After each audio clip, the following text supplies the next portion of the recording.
আসসালামু আলাইকুম। আশা করছি সকলেই অনেক ভালো আছেন, সুস্থ আছেন। আচ্ছা, আপনারা একটি বিষয় জানতে চান ভোটার আইডি সম্পর্কে, সেটি হচ্ছে আমি সার্টিফিকেট ছাড়া আমার ভোটার আইডি সংশোধন করতে চাই।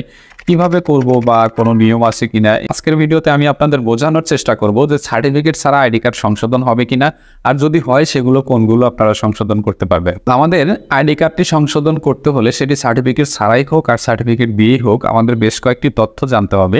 সেটি হচ্ছে আমরা ভোটার হয়েছি কত সালে এবং ভোটার জন্ম সালটা কত সাল, মানে যে ব্যক্তির ভোটার আইডি, এবং ভোটার আইডির প্রোফাইলে শিক্ষাগত যোগ্যতাটি কি রয়েছে। শিক্ষাগত যোগ্যতা যদি এসএসসি পর্যন্ত বা এসএসসি তদূর্ধ্ব থাকে, সেই ক্ষেত্রে আপনি যেই সালেই ভোটার নিবন্ধন করে থাকুন না কেন, আপনাকে কিন্তু সার্টিফিকেট দিতেই হবে। এছাড়া কিন্তু সংশোধন করতে পারছেন না। তবে কিছু লোক সুযোগ পেতে পারেন। ধরুন আপনার জন্ম 1945 সালে, এরকমও কিন্তু অনেকেই আছে যাদের ভোটার আইডি কার্ড রয়েছে, তারা জীবিতও রয়েছেন অনেকেই। যাদের 40, 45, 50 এই টাইপের বয়স রয়েছে, তাদের বয়স যদি আপনি হিসাব করেন দেখবেন অনেক বয়স কিন্তু হয়ে যায়। সেই ক্ষেত্রে তাদের প্রোফাইলে যদি এসএসসি থাকেও, মানে ওই সময়ে ধরুন যদি 40-এ তার জন্ম হয়, এসএসসি কত সালে হচ্ছে 50-55-তে বা 60-এর নিচেই কিন্তু থাকছে। তো ওই সময় আসলে আমাদের হাতে লেখা সনদ ছিল অনেক আগে। ডিজিটাল তো হয় অনেক পরে, বা অনলাইন সিস্টেম তো হয় অনেক পরে। আগে হাতে লেখা সার্টিফিকেট ছিল, এরপরে যদিও বা টাইপিং করা সার্টিফিকেট ছিল, এরপরেও কিন্তু অনলাইনে থাকতো না। তো ওই সালটার সার্টিফিকেটটা কোন ধরনের ছিল সেটা কিন্তু নির্বাচন কমিশনের জানা রয়েছে। আপনি যদি চান ওই টাইপের বয়স যাদের রয়েছে বা এমন বয়সে জন্ম, তাদের যদি এসএসসি হিসাব করা যায়, সেই সময়টাতে এসএসসি সার্টিফিকেটটা একটা অনলাইনলেস সার্টিফিকেট ছিল বা অনলাইনে থাকতো না, পাওয়া যেত না। এই টাইপের যদি কোনো সার্টিফিকেট থাকে, সেটা ছাড়াও কিন্তু আপনি সংশোধন করতে পারবেন আপনার ভোটার আইডিটি, এবং সেটি ভোটার আইডির তথ্যের উপরে ডিপেন্ড করবে যে কি তথ্য পরিবর্তন হচ্ছে। আপনার ভোটার আইডি থেকে যদি ছোটোখাটো তথ্য, অর্থাৎ নামের মোহাম্মদ যুক্ত হচ্ছে বা শেষে কিছু একটা বাদ যাচ্ছে বা শেষে আহমেদ থেকে অন্য কিছু হচ্ছে, এই টাইপের ছোটোখাটো মূল নামটা ঠিক আছে, এই টাইপের ছোটোখাটো ভুলের ক্ষেত্রে আপনি সার্টিফিকেট ছাড়া আবেদন করলেও হচ্ছে।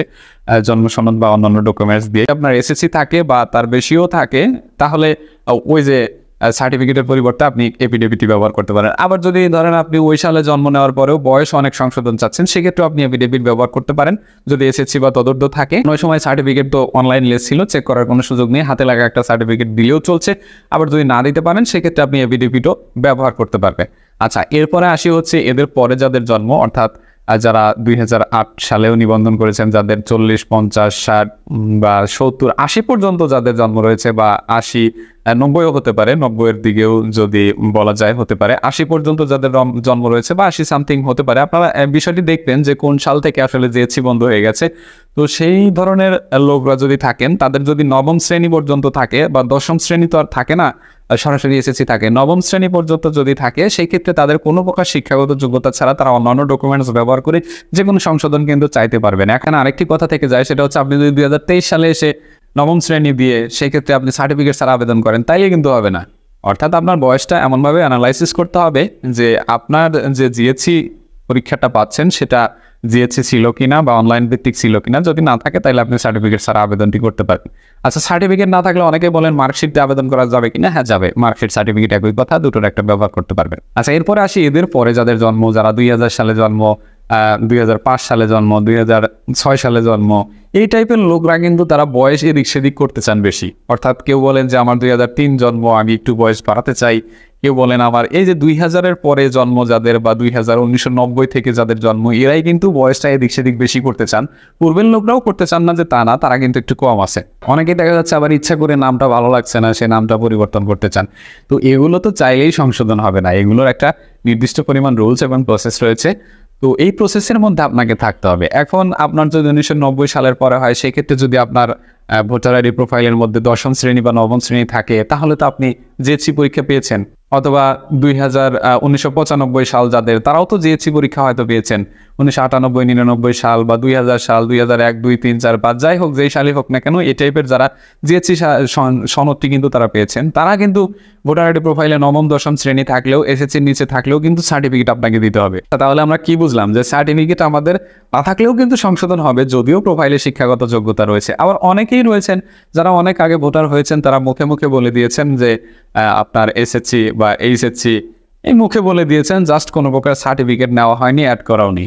সেক্ষেত্রে কিন্তু আপনি যখন আবেদনটি করবেন তখন কিন্তু সবকিছু অ্যানালাইসিস করা হবে যে আপনি যখন ভোটার হয়েছিলেন তখন ভোটার নিবন্ধন সিস্টেমটা কীরকম ছিল, বা নির্বাচন কমিশন কর্তৃক তথ্য কালেকশন সিস্টেমটা কীরকম ছিল, এবং সেই সময় শিক্ষাগত সিস্টেমটা কীরকম ছিল, মানে শিক্ষাগত ব্যবস্থা সিস্টেমটা সবকিছু অ্যানালাইসিস করে যদি ঠিকঠাক বয়স আপনার হয়ে থাকে এবং তাদের কালেক্টেড তথ্য যদি ওই সময়ের যে নিয়ম অনুযায়ী হয়ে থাকে বা মুখে মুখে বলা থেকে হয়ে থাকে, সেক্ষেত্রেও কিন্তু আপনি সংশোধনের সুযোগ পাচ্ছেন। তবে বড় ধরনের সংশোধনের ক্ষেত্রে আপনাকে এফিডেভিটটি দাখিল করতে হবে যদি আপনি সার্টিফিকেটটি না দিতে পারছেন।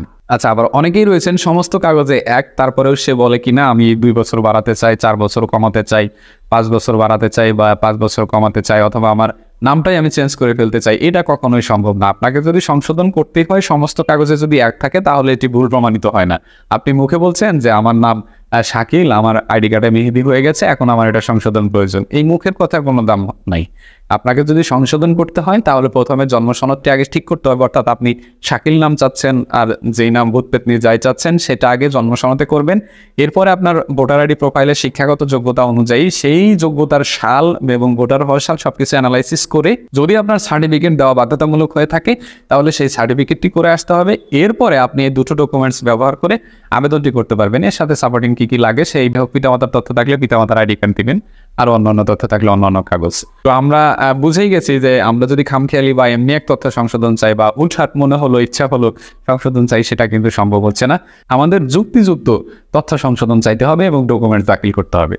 তো আশা করি বুঝতে পেরেছেন কোন সমস্ত ভোটার আইডি সার্টিফিকেট ছাড়াও সংশোধন করা যাবে আর কোন সমস্ত ভোটার আইডি সার্টিফিকেট ছাড়া কোনোভাবেই সংশোধন সম্ভব নয়।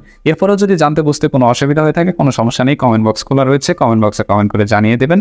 আমি যথাসাধ্য রিপ্লাই করে সমাধান দেওয়ার চেষ্টা করব ইনশাআল্লাহ। আজকের ভিডিও পর্যন্তই। ভিডিওটি ভালো লাগবে অবশ্যই লাইক দেবেন, চ্যানেলের নতুন হলে সাবস্ক্রাইব করে সঙ্গেই থাকবেন। আর যদি ভিডিওটি ফেসবুক পেজ থেকে দেখছেন পেজটিকে ফলো অ্যান্ড লাইক দিয়ে পেজটির সাথে যুক্ত হয়ে নেবেন।